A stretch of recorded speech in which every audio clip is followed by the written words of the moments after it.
Assalamualaikum warahmatullahi wabarakatuh. Alhamdulillah. Alhamdulillahi nahmaduhu wa nasta'inuhu wa na'udzu billahi min shururi anfusina wa min sayyiati a'malina. Man yahdihillahu fala mudilla lahu wa man yudlilhu fala hadiya lahu. Wa ashhadu an la ilaha illallah wahdahu la sharika lahu wa ashhadu anna Muhammadan abduhu wa rasuluhu. அன்பிற்குரிய சகோதரர்களே, பேர்ணாம்பட்டிலேருந்து அஷ்ரஃப் அலி கேட்குறாரு, ஒரு குடும்பத்தில் ஒருவர் மட்டுமே ஹஜ்ஜு செல்ல பணம் உள்ளது. ஒருவர் கடமையான ஹஜ்ஜு செல்வதை தவிர்த்து அந்த பணத்தில் சுன்னத்தான உம்ராவுக்கு தம் குடும்பத்தாரை அழைத்து செல்லலாமா அப்படின்னு கேட்குறாரு. ஒரு குடும்பத்தில் 10 பேர் இருக்கிறாங்க. ஹஜ்ஜிக்கு போகிறதுக்கு 3 லட்ச ரூபா ஆகும். 10 பேர் போகிறதுக்கு 3 லட்ச ரூபா பத்தாது. ஒரு ஆள் தான் போகலாம். 10 கூட்டு குடும்பமாக இருக்கிறாங்க. 10 பேர் இருக்கிற ஊரில் எனக்கு ஒரு ஹஜ்ஜின்னா ஒரு 3-5 லட்சம்னு வச்சுக்கிறோங்களேன். 5 லட்சமாக இப்போ சரி 5 லட்ச ரூபா நமக்கு தேவைப்படுது. 5 லட்ச ரூபா இவங்கள்ட்ட இருக்குது. ஒரு ஆள் தான் ஹஜ்ஜி செய்ய முடியும். அந்த 10 பேர் நான் தான் நீ தான் போட்டி போடுவாங்கல்ல, கூட்டாக இருக்கிறீங்க. அந்த 10 பேருக்கு அந்த 5 லட்சமும் 10 பேருக்கு சொந்தம். நல்லா விளங்கிக்கணும். கூட்டுன்னு வைத்து கொண்டாலேயே அது ஒரு ஆளுக்கு உள்ளது கிடையாது. அப்போ 10 பேருக்கு அதில் அவங்களுடைய பங்கு இருக்கிறது. அப்போ 10 பேருக்கு உள்ளதாக இருக்கும்போது ஒரு ஆளை தேர்ந்தெடுத்தால் அவங்க என்ன செய்வாங்க, ஏற்றுக்கொள்ள மாட்டார்கள். இப்போ நமக்கு ஒருத்தருக்கு 50 ரூபா வருது. இப்போ 10 லட்ச ரூபா இருக்கும்போது 5 லட்ச ரூபா இருக்கும்போது 10 பேருக்கு எவ்வளோ வரேன், ஆளுக்கு 50,000 ரூபா வருது. இந்த 50,000 ரூபாயில் உம்ராவுக்கு போய்ட்டு வந்துடுவோமே, ஒருத்தருக்குள்ள 50,000 தானே. இப்போ யாருக்குமே வச்சு கடமை எவ்வளோ? இப்போ அதாவது 10 பேருக்கு சேர்ந்து தான் 50,000 ரூபா 5 லட்சம் இருக்குமே. ஆனால் ஒருவருக்கும் வச்சு கடமை இல்லை. இப்போ ஏன் அவரவருக்கு 5 லட்ச ரூபா இருக்கணும். இந்த 10 பேர் கூட்டம் 5 லட்ச ரூபா இருக்கல, எல்லாம் யாரையா கேட்பானா ஹஜ்ஜை பற்றி? கேட்க மாட்டாங்க. என் பங்கு 50,000 தானே. ஒட்டுமொத்த குடும்பத்தில் 5 லட்சம் இருந்தாலும் எனக்கு உள்ள பங்கு எவ்வளவு? 50,000. 50,000 வச்சு நான் எப்படி ஹஜ்ஜிக்கு போவேன்? அதனால் ஒவ்வொருத்தருக்கும் இந்த அளவு தான் இருக்கிறது. உம்ராவுக்கு செலவு கம்மி. ஏன்னா ஹஜ்ஜிக்கு செலவு கூட என்பதற்கு காரணம் என்னென்னு கேட்டால் அரசாங்கம் கொள்ளடிக்கிறதுனால தான். அதுக்கு விமானத்தை ரேட்டை ஏற்றி அந்த மாதிரிலாம் பண்ணுறதுனால வேலை அதிகமாகுது. அந்த சாதாரண சீசனில் போகிறது ரூம் வாடகை எல்லாமே கூட இருக்கும் ஹஜ்ஜி சீசனில். உம்ராங்கிறது ஹஜ்ஜி இல்லாத சீசனில் வரும்போது 50 ரூபா 70 ரூபா அந்த மாதிரி 1 லட்ச ரூபாய்க்கெல்லாம் என்ன செய்கிறாங்க, கூட்டிகிட்டு போகிறாங்க. அப்படி தான் முடியும் என்று இருந்தால் அதை செய்வது எந்த குற்றமும் கிடையாது. ஏன்னா உங்களுக்கு ஹஜ்ஜை கடமை இல்லை. உம்ராவுக்கு வசதி இருக்குன்னா போய்ட்டு வாங்க. அது கடமை இல்லாட்டா கூட ஒரு இபாதத் தானே. ஆசைப்படுறீங்களா, போயிட்டு வர்றது தப்பு கிடையாது. அதனால் ஹஜ்ஜி கடமை கிடையாது. இப்போ அது 10 பேருக்கு சேர்ந்து தான் ஒரு ஹஜ்ஜி செய்கிற பணம் இருக்குமே. ஆனால் ஒவ்வொருத்தருக்கும் பிரித்தால் யாருக்கும் கடமை இல்லை அப்படின்னு வருது. அடுத்ததாக, பெண்கள் காதுகளில் கம்மல் அணியக்கூடாதுன்னு சொல்கிறீங்க. அதற்கு காரணம் இறைவன் படைத்தவற்றை மாற்றக்கூடாது, இல்லை அழகுக்காக மாற்றக்கூடாது. அப்போ உங்கள் வாதப்படி சுன்னத்து செய்வது தவறு தானே? பெண்கள் காது கம்மல் அணியக்கூடாது ஒரு நியாயம், ஆண்களுக்கு ஒரு நியாயமான்று முஸ்லீம் அல்லாத ஒருத்தர் கேட்குறாராம். இதுக்கு நான் எப்படி பதில் சொல்வதுன்னு கேட்குறாரு. அதாவது என்னென்னு கேட்டால், இந்த காது மூக்கு குத்துறது முதல்ல அதை பற்றி சட்டத்தையும் சொல்லி வந்ததுனால இது புதிய நேயர்கள்லாம் இருப்பாங்க, அவங்களுக்கு தெரியறதுக்காக வேண்டி இஸ்லாமிய மார்க்கத்தில் காது மூக்கு குத்துறது ஒரு வழக்கம் நம்ம நாட்டில் இருக்குது. உலகம் பூரா இருக்குது. உலகம் பூரா இல்லை, தமிழ்நாட்டில் தான் ஜாஸ்தியாக இருக்குது. இந்த காது மூக்கு குத்துறது இஸ்லாத்தில் கூடுமா கூடாதா, அதை ஃபஸ்ட்டு அது வழங்கி கொள்ள வேண்டும். காது குத்துங்க காது குத்தாதீங்க நேரடியாக குர்ஆன் ஹதீஸில் கிடையாது. ஆனால் சில அடிப்படைகள் ஏற்கனவே சொல்லியிருக்காங்க. சட்டங்கள் அனைத்தும் ஒரு தள்ளத்தில் ஒன்றுனா சொல்லப்படாது. ஒரு அடிப்படையை சொல்லிட்டாங்கன்னா அதில் அடங்குறது பூரா தன்னால் சேர்ந்துக்கணும். அப்படி சொன்னால் தான் சட்டங்களை சுருக்கமாக சொல்ல முடியும். ஒன்றுக்காக சொன்னோம்னா ஆடு திங்காத மாடு திங்காத குதிரை இப்படி சொல்லிட்டு போனோம்னா அதுக்கே ஒரு 1000 வால்யூமுக்களை புக்கு எழுத வேண்டி வந்துடும். இந்த அளவுகோல் இந்த மாதிரி உள்ள சாப்பிட அதில் அடங்கிடும். அந்த மாதிரி எல்லாமே பெரும்பாலும் சட்டங்கள் பொதுவான வார்த்தைகளை கொண்டு தான் பெரும்பாலும் சொல்லப்படும். சிலது குறிப்பாகவும் வரும். குறிப்பாக வந்தால் கூடுதல் தெளிவுன்னு வச்சுக்கிற வேண்டிதான். குறிப்பாக வராட்டாலும் பொதுவாக வரும். கேடு செய்வதை சாப்பிடாதீர்கள்னா பொதுவானது, அதுக்குள்ளே எல்லாம் அடங்கிக்கணும். அந்த மாதிரி வைத்து பார்க்கும்போது இந்த காது மூக்குத்துறதை பற்றி ஒரு அடிப்படை என்ன சொல்லப்படுதுன்னு கேட்டால், 4வது சூராவில் 119வது வசனத்தில் ஷைத்தானை அல்லாஹ் விரட்டுறான்ல, இந்த மாதிரி நீ ஆதமையெல்லாம் கெடுத்துவிட்ட, நீ இனிமேல் வெளியேறு, இதோட வெளியேறு அப்படின்னு விளக்கு விரட்டுறான். அந்த என்னுடைய கட்டளைக்கு நீ மாறு செய்து விட்டாய், சிரம்பணியை மறுத்து விட்டாய்ன்னு சொல்லி அல்லாஹ் வெளியேற்றுறான்.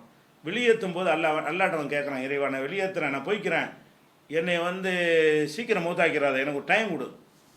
எதுக்குன்னா நீ யாரை நல்லவன்னு சொன்னியோ அவனை நான் வழிகெடுத்து காட்டுறான் அப்படின்னு சொல்லி திமுறை சஜிதாவும் செய்ய மறுத்து விட்டு, நான் அவனை எப்படிப்பட்டவன் நான் அவனை காட்டுறேன், நான் வழிகெடுக்க எனக்கு ஒரு சான்ஸ் கொடுன்னு கேட்குறான். அல்லாஹ் கொடுத்ததுனால தான் சைத்தான் செய்கிறான். சைத்தான் பவர்னு நினச்சிடக்கூடாது. அல்லாஹ் அவன் கொடுக்கல கேட்குறான் அப்படியே.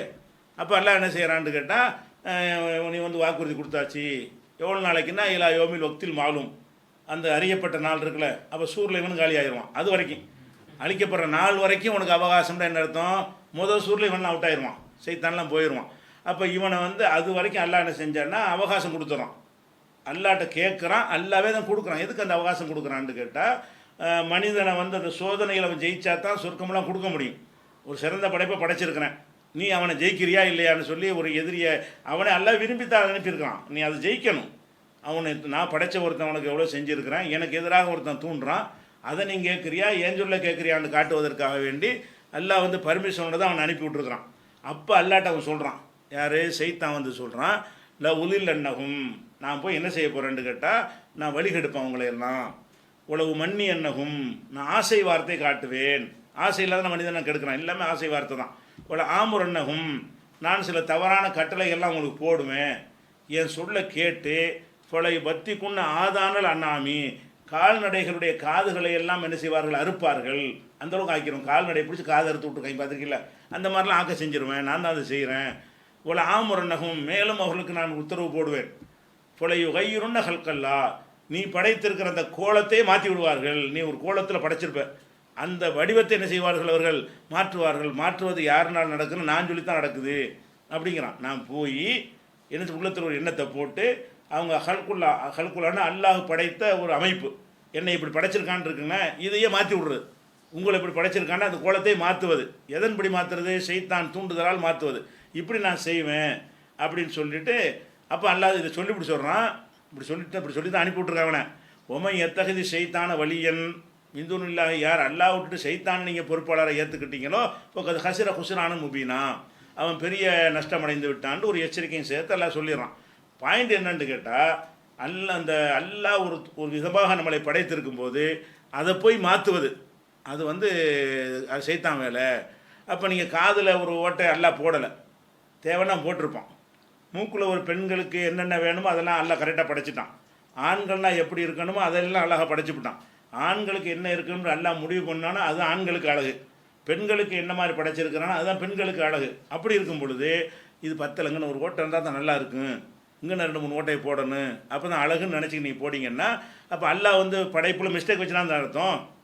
அல்லாஹ் வந்து படைப்பில் அப்படி முக்கியமாக ஒரு ஓட்டை ஒன்று இருந்திருக்கணும், அல்லாஹ் இதை போட தவறிவிட்டான் அப்படின்னு சொல்கிற மாதிரி வர்ற காரணத்தினால இது ஒரு விஷயமாவதா. இது குர்ஆனில் 4:119 இருக்கிறது. அதே மாதிரி புகாரியில் 5931 ஹதீஸில் இருக்கிறது. ரசூல் ஸல்லல்லாஹு அலைஹி வஸல்லம் அவர்கள் பச்சை குத்துற ஆண்களையும் பச்சை குத்துற பெண்களையும் குத்தி விடுகிற பெண்களையும் ரசூல் ஸல்லல்லாஹு அலைஹி வஸல்லம் சபிக்கும் போது அதில் ஒருத்தங்களை சொல்கிறாங்க, உல் முத்த ஃபல்லி ஜாத்திலில் ஹுஸ்னி, அழகுக்காக வேண்டி பற்களை வந்து இது தேய்த்து சீராக்கி கொள்கிறவங்களையும் அல்லாஹ் வந்து சபிக்கிறான்.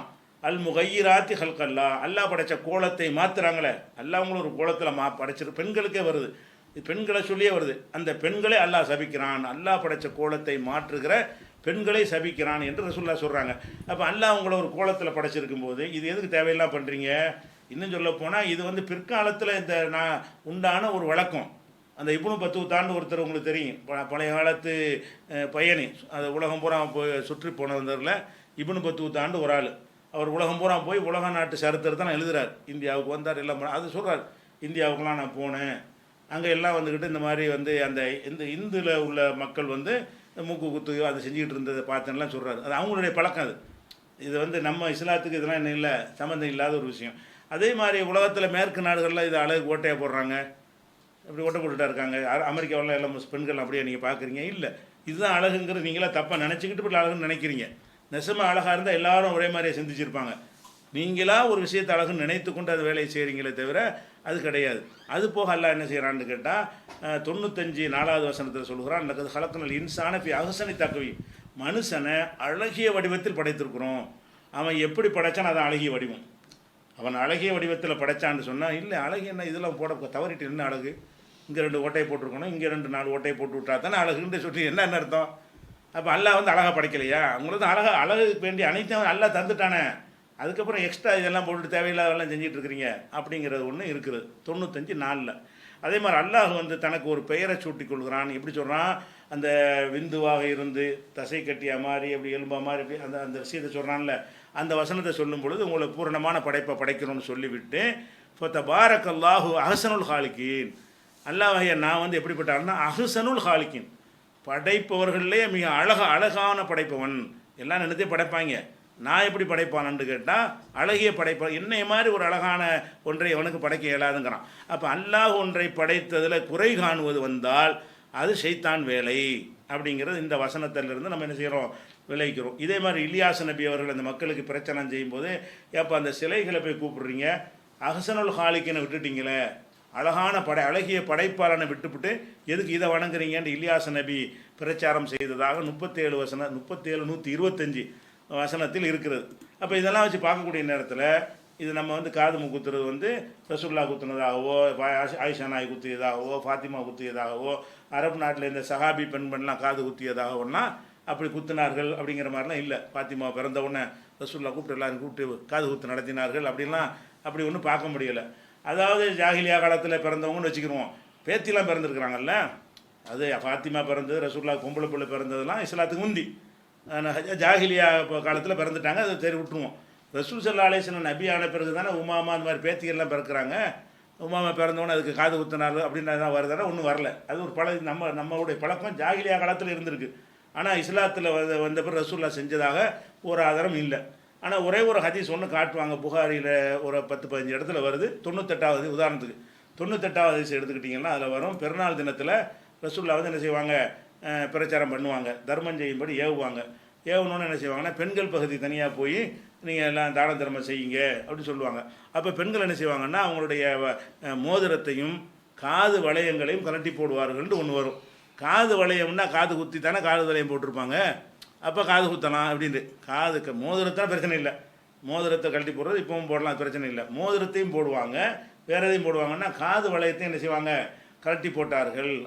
அதாவது தர்மத்துக்கு கேட்டவுடனே மோதிரத்தை போடுறது, ஒருத்தர் காது வளையத்தை போடுறது, அவங்ககிட்ட இருக்கிற என்னென்ன இருக்குதோ அதெல்லாம் என்ன செய்வாங்க, தர்மம் செஞ்சார்கள் அப்படின்னு வருது.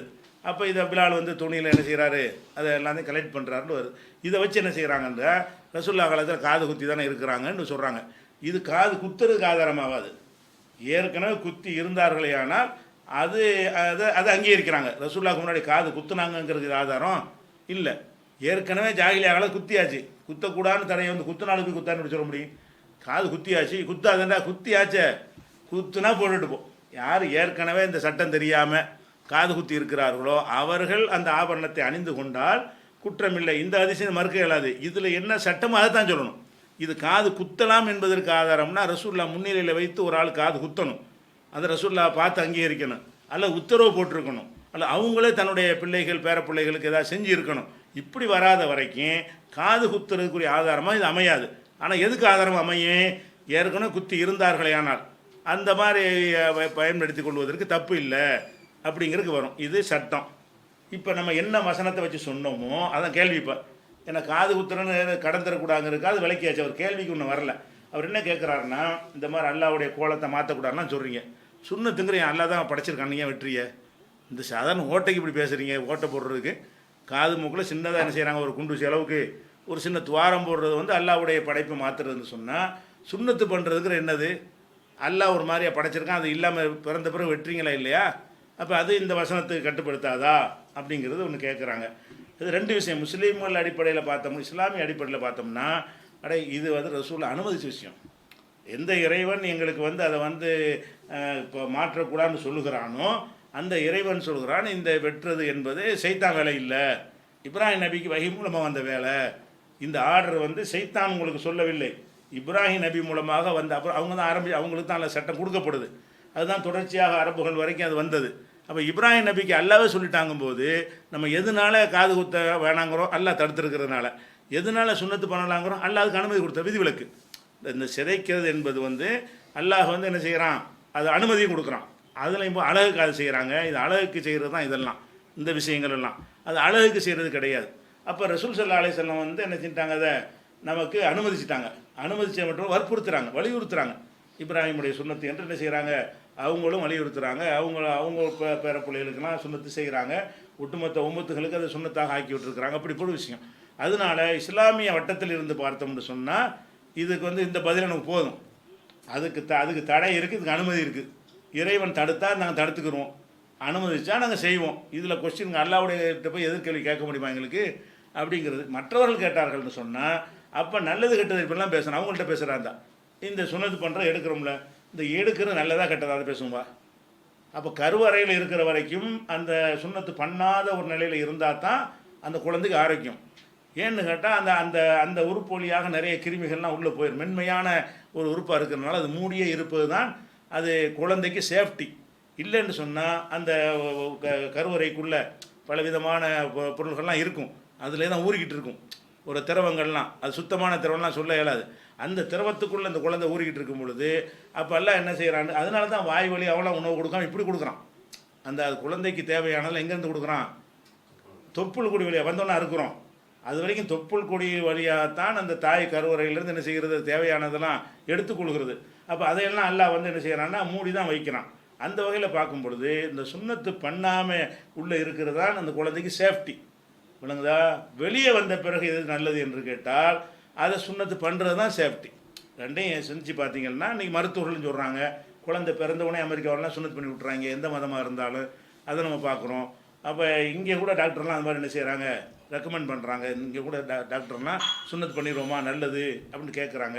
அப்போ இது மதம் சார்ந்ததை கடந்து இது ஒரு நன்மையான ஒரு விஷயம். அப்போ நன்மையான விஷயங்களை நீங்கள் செய்யுங்கள்னு எங்களுக்கு பொதுவான அனுமதி இருக்குதுல்ல, நல்லதுகளை செய்யலாம்னு சொல்லி.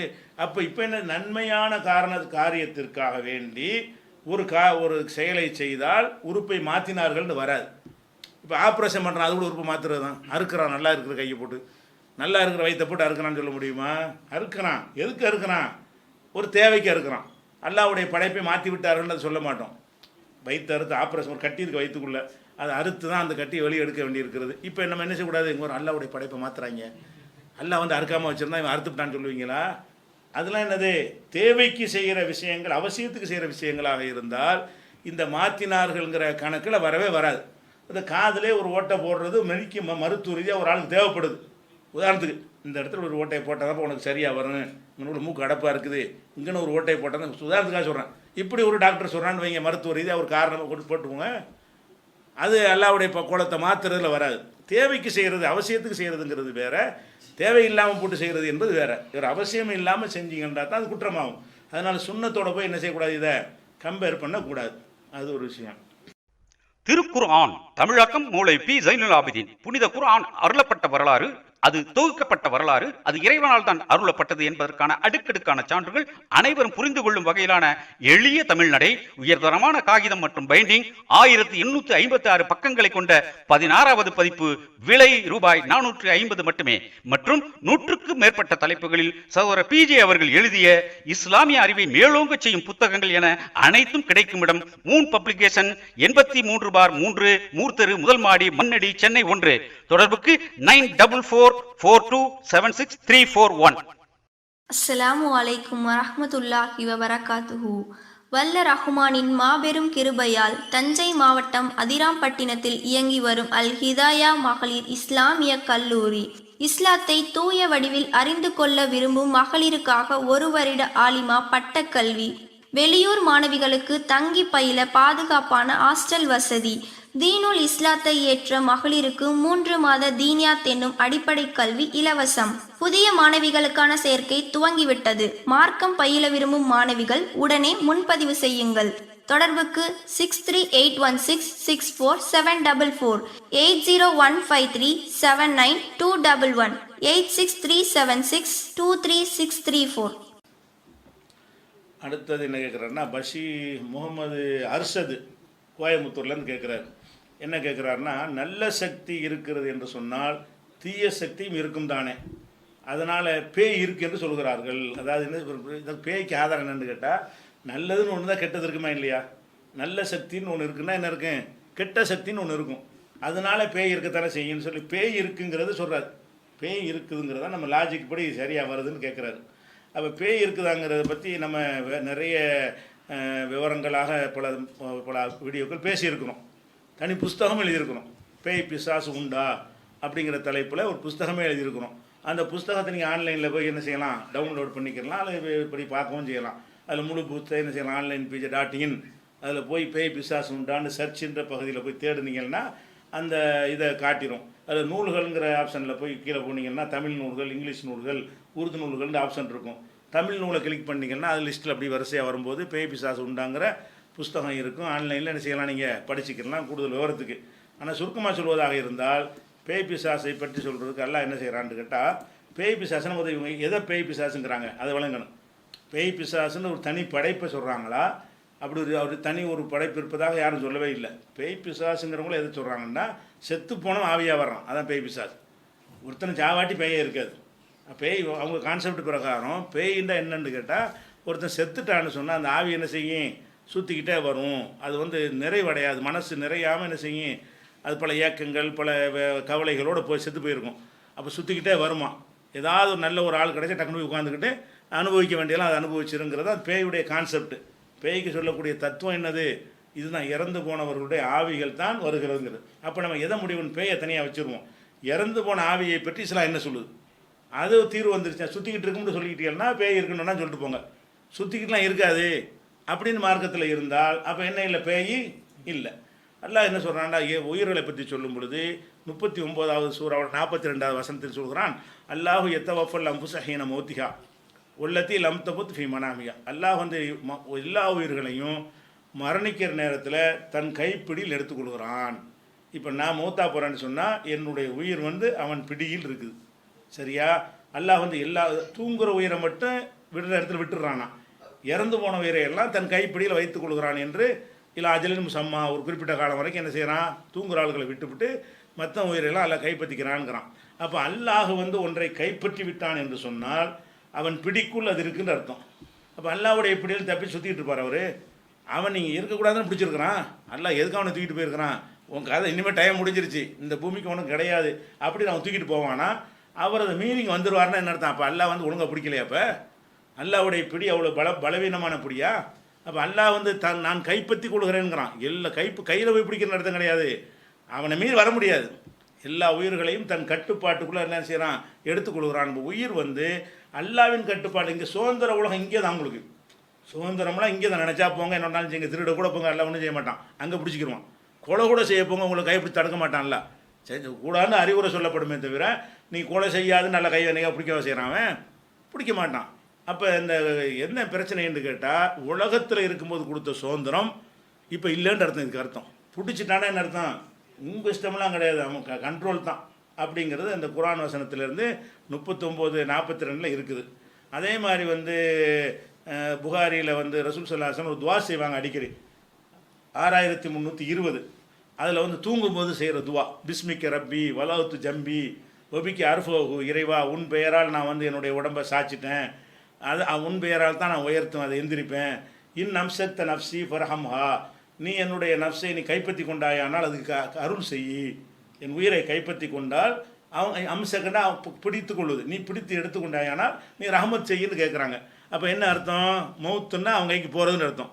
பிடிக்காமல் விட்டின்னு சொன்னால் அது எனக்கு பாதுகாப்பு செய், தூங்க போகிறேன், அதுவே எனக்கு மௌத்தாக இருக்குமே, ஆனால் அந்த உயிரை நீ பத்திரமா பிடிச்சி வச்சுக்க, ரஹமத் செய், அதாவது இதாக பண்ணாதேன்னு ஒரு கோரிக்கை வைக்கிறோம். அந்த மாதிரி வைக்கும்போது அந்த உயிர்ண்டால் என்னன்னு கேட்டால் சுதந்திரம் கிடையாது, அல்லாவின் பிடிக்குள் அது போகிறது அப்படிங்கிறது இதிலேருந்து விளங்கி கொடுக்குறோம்.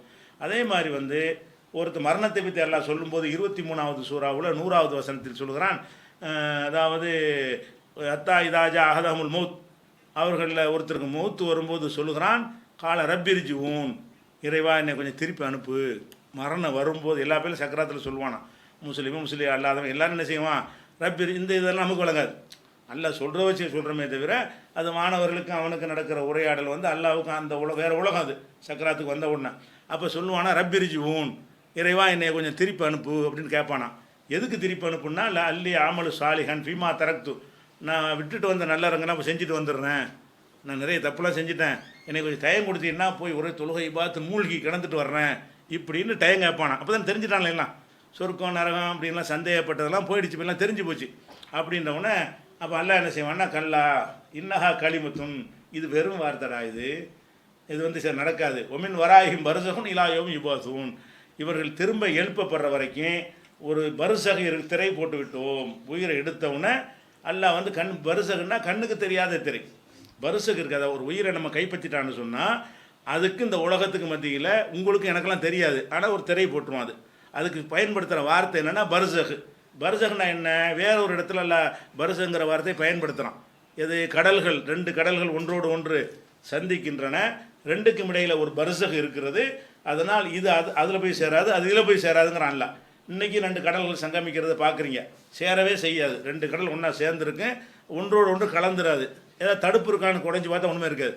தடுப்பு இல்லாமலே அப்படி இருக்கிற காரணம் என்னென்னு கேட்டால், உனக்கு தெரியாமல் இருக்கலாம், எனக்கு தெரிஞ்சு நான் ஒரு தடுப்பை போட்டு வச்சுருக்கிறேன் அப்படின்னு சொல்வதற்கு அல்லாஹ் பர்சகுங்கிறான். அந்த பர்சகு எப்படி இல்லை ஒட்டிக்கிட்டே இருந்தாலும் கபூரில் உடைய காதை வச்சு நீங்கள் கேட்டாலும் சரிதான், உனக்கு அதுக்கு தொடர்பு கிடையாது. பர்சகு போட்டாச்சு, திரை போட்டாச்சு. எது வரைக்கும்? இலா யோமி பாசுவோம், எழுப்புற வரைக்கும். அப்போ பிடிச்சதுலேருந்து எழுப்புற வரைக்கும் ஒரு திரை போட்டாச்சுன்னு சொன்னால், திரைனா சுவர், தடுப்பு சுவர் போட்டாச்சுன்னு சொன்னால், அவர் ஆவியை வந்து என்ன எப்படி பிடிப்பாருன்னா, அது சுவர் போட்டாச்சு. அவர் இந்த உலகத்துக்கு அந்த உலகத்துக்கு தடுப்பு பர்சக் அல்ல. இப்போ போல தெளிவாக அல்ல சொல்கிறான், செத்து போனாலுக்கு வருவாங்கன்னா என்ன அர்த்தம் அப்படிங்கிற விஷயம், அதை ஒரு விளைவிக்கிறணும். அதே மாதிரி வந்து இன்னும் சில ஹதீஸ்கள்லாம் என்ன வருதுன்னா, அன்னைக்கு கூட சொன்னோம், திருமதிரை ஹதீஸ் 1071 ஹதீஸில் வந்து நல்லடியாரை விசாரிப்பாங்க, ஒழுங்காக பதில் சொல்லிடுவான். சொன்னவொன்னு என்ன செய்வான், அவனும் இதே வார்த்தை, அர்ஜுவியில் ஆகலி, நான் வீடு வரைக்கும் போயிட்டு வரேன், சொல்லிட்டு வந்துடுறேன் அப்படிம்பானா. இது சரி வரா, தூங்கு பேசாமல், புது மாப்பிள்ளை போல் தூங்குன்னு சொல்லிடுவாங்க. தூங்குனா இப்படி நல்லடியார் வர முடியுமா? செத்து போனால் நல்லா இருந்தால் அவர் என்ன செஞ்சுக்கிட்டு இருக்கிறார்? இப்போ நம்ம நம்பிக்கை பிரகாரம் தூங்குறவர் இப்படி இங்கே வருவார். நல்லவராக இருந்தாலும் வர இயலாது. கெட்டவனாக இருந்தால் அவனை வந்து ஒவ்வொன்றையும் சொல்லி அடிச்சுக்கிட்டே இருப்பாங்க. காஃபிராக இருந்தால் என்ன செய்வாங்க, கபூர் நெருக்கும், எலும்புகள்லாம் நொறுங்கும் அளவுக்கு ஆகும் என்றெல்லாம் ஃபலா யஸாலு முஅதபன் ஃபிஹா, அதில் அதாபு செய்யப்பட்டு கொண்டே இருப்பான். எது வரைக்கும் என்றால் ஹத்தா எபாதஹுல்லாஹு நல்லது செய்து அழிக்க, அவன் படுத்திருக்கிற அந்த இடத்திலிருந்து அல்லாஹ் எழுப்புற வரைக்கும், கியாமத்தான வரைக்கும். இன்றைக்கி ஒருத்தனை அடக்கிட்டிங்கன்னா, அதாவது இஸ்லாத்தை ஏற்றுக்கொள்ளாத ஒருத்தனை அடக்கிட்டிங்கன்னு சொன்னால், அவன் எழுப்பப்படுற வரைக்கும் அவன் அதாபு செய்யப்பட்டு கொண்டே இருப்பான். அதாபு செய்யப்பட்டு கொண்டே இருக்கிறவன் எப்படி தப்பிச்சு வருவான்? யாரால் அதாபு செய்யப்படுறான்? மலக்களால் அதாபு செய்யப்படுறான். அவன் இங்கே வந்து நம்ம சுதந்திரமாக தான் பிடிச்சிருவான் அவன். அப்போ ஏதோ ஒரு பிற மதத்தோடைய பழகி நம்ம ஆளுக்கு நினைச்சிட்டாங்க, அந்த பேய் பிசாசுன்றது, குழந்தைகள் சோறு திங்காட்டி பேய் வந்துருங்கிறது, பிசாசு வந்துருங்கிறது, இப்படி பயங்காட்டி உண்டாக்குன்னு தானே தவிர, இஸ்லாத்தின் அடிப்படையில் பேயை நம்பினீங்கன்னா நீங்கள் அல்லாஹ் மறுக்கிறீங்க ஆயிரும், அல்லாஹ் பலவீனமாக்குறீங்கன்னு ஆயிரும். பேய்ங்கிறதுக்கு என்ன இல்லை, அது இடமே கிடையாது. இன்னும் சொல்லப்போனால் இப்போ ரசூல்லாவுக்கு வந்து நம்ம சலாம் சொல்கிறோம், அஸ்ஸலாமு அலைக்கும் சலவாத்தெல்லாம் சொல்கிறோம். இதெல்லாம் வந்து ரசூல்லா கேட்காதான். ரசூல்லா சொல்கிறாங்க, இந்த மாதிரி நீங்கள் சலாம் சொன்னீங்கன்னு சொன்னால் அல்லாஹ் சில வானவர்கள் நியமித்து வச்சுருக்கிறான். அந்த வானவர்கள் இந்த மாதிரி உங்கள் சலாத்தை எடுத்துக்கொண்டு எனக்கு கொண்டு வருவார்கள். அந்த 2 உலகத்துக்கும் போகிற அந்த மீடியேட்டர் தான் முடியும். இங்கேயும் வரக்கூடிய அங்கேயும் வரக்கூடியார் மலக்கு தான். நீங்கள் பேசுகிற நேரம் அங்கே போகாது. நீங்கள் சலாம் சொன்னீர்களே ஆனால் அதை நான் செவிமடுத்து கேட்பேன் அப்படின்னு ரசூல்லா சொல்லாமல் என்ன செய்கிறாங்கன்னு கேட்டால், நம்ம தொழுகையில் ஒவ்வொரு நாள் சலாம் சொல்கிறோம்ல, அஸ்ஸலாமு அலைக்க ஐயுஹன் நபின்னு சொல்கிறோம். நபியை உங்களுக்கு சலாம் உண்டாகட்டுமாகண்டு அவங்களுக்கு கேட்காது. உசுரோடு இருக்கும்போதே கேட்கல. உசுரோடு இருக்கும் பொழுதே ஒவ்வொருத்தருக்கும் அலைக்கும் சலாம் சொல்லிட்டு இருந்தாங்க ரசூல்லா. எத்தனை பேர் தொழுதுருப்பாங்க பல இடங்களில். அஸ்ஸலாமு அலைக்க ஐயுஹன் நபின்னு அத்தையாத்து ஓதிருப்பாங்க. உட்காந்து ரசூல்லாவோட வேலை என்னவா இருக்கணும், வலைக்கும் சலாம் இதுதான் வேலையாக இருந்திருக்கணும். எல்லா 24 ஹவர்ஸ் தான் செய்ய முடியும். ஏன்னா 24 ஹவர்ஸ் தொழுதுட்டு இருப்பாங்க எங்கேயாவது. அப்போ அந்த அர்த்தம் கிடையாது. இது மலக்குகள் கொண்டு போய் என்ன செய்வாங்க, அவங்களுடைய ஃபார்மெட்டில் வேறு ஃபார்மெட்டில் கொண்டு போய் எடுத்துகிட்டு போய் செகண்டில் சொல்லிவிடுவாங்க, அப்படி இவ்வளோ பேர் சொல்கிறாங்கன்னு சொல்லி. அப்போ இந்த செய்தி கூட அங்கே போகாது. இந்த செய்தி கூட போகாமல் எல்லாம் பரிசுக்கு போட்டுறான். 2 உலகத்துக்கு வர்றவங்க வானவர்கள். அங்கே உள்ளது அவங்களுக்கு தெரியும், இங்கே உள்ளது தெரியும். நல்லா நியமித்த வானவர்களாக இருந்தால் அவங்க எடுத்துகிட்டு போவாங்க. இதெல்லாம் வச்சு பார்க்கும் பொழுது அது கிடையாதுன்னு விளைவிக்கிறோம். அன்பார்ந்த சகோதர சகோதரிகளே, அஸ்ஸலாமு அலைக்கும் வரஹ்மத்துல்லாஹி வபரகாத்துஹு. NTF என்று அழைக்கப்படும் தேசிய தௌஹீத் கூட்டமைப்பு மார்க்க விஷயத்திலும் சமுதாய பிரச்சனைகளிலும் ஆதாரங்களுடனும் அறிவுபூர்வமாகவும் சமரசமோ விட்டுக் கொடுத்தலோ இல்லாமலும் அல்லாஹ்வை தவிர யாருக்கும் அஞ்சாத நெஞ்சுரத்துடன் களமாடி வருவதை நீங்கள் நன்கறிவீர்கள். அதே சமயம் நாம் ஆற்ற வேண்டிய பணிகளின் எண்ணிக்கையும் அதிகரித்துக் கொண்டே செல்கிறது. சத்திய இஸ்லாத்தின் ஏகத்துவ கொள்கையை பட்டி தொட்டி எங்கும் கொண்டு செல்ல வேண்டியுள்ளது. இஸ்லாத்தையும் முஸ்லிம்களையும் எள்ளி நகையாடுவோருக்கும் விமர்சிப்போருக்கும் எதிராக அறிவாயுதம் ஏந்த வேண்டியுள்ளது.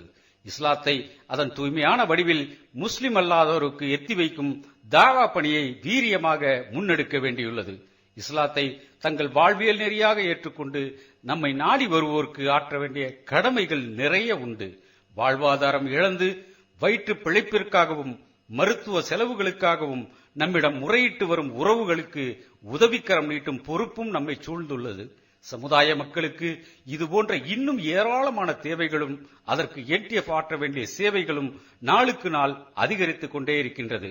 NTF தலைமைக்கான வாடகை, மின்கட்டணம், ஊழியர்கள் வகை போன்ற செலவினங்களுக்காக கணிசமான நிதி தேவையும் உள்ளது. இவை அனைத்திற்குமான நிதி ஆதாரங்களுக்கான கோரிக்கையை உங்கள் முன் வைக்கிறோம். நீங்கள் நன்கொடையாக மனமோந்து அளிப்பதை கொண்டுதான் மேற்கண்ட பணிகளை செய்ய முடியும். இதற்காக நீங்கள் வழங்கும் ஜக்காத், சதக்காக்களையும் நன்கொடைகளையும் அதற்குரிய வழிகளில் மட்டுமே பயன்படுத்துவோம். மறுமையில் மகத்தான கூலியை பெற்றுத்தரும் இந்த அறப்பணிக்காக அள்ளித் தருமாறு அன்புடன் கேட்டுக்கொள்கிறோம். எந்த பணிக்காக நீங்கள் வழங்குகிறீர்களோ அந்த பணிக்கு மட்டுமே செலவிடுவதை உறுதி செய்வதற்காக தனித்தனி தொடர்பு எண்களை தந்துள்ளோம்.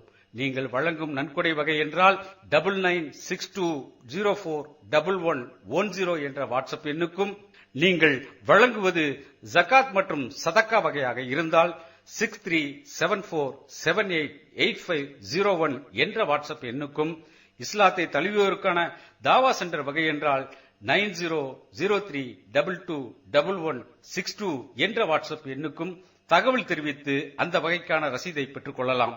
நீங்கள் அனுப்பும் உதவி அனாதை இல்லத்துக்கானது என்றால் 9789085666 என்ற எண்ணுக்கு தகவல் தெரிவிக்கவும். அதை அனாதை இல்லத்தில் ஒப்படைத்து அதற்கான ரசீதை உங்களுக்கு கிடைக்கச் செய்வோம்.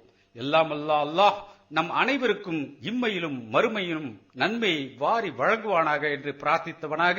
அஸ்ஸலாமு அலைக்கும் வரஹ்மத்துல்லாஹி வபரகாத்துஹு.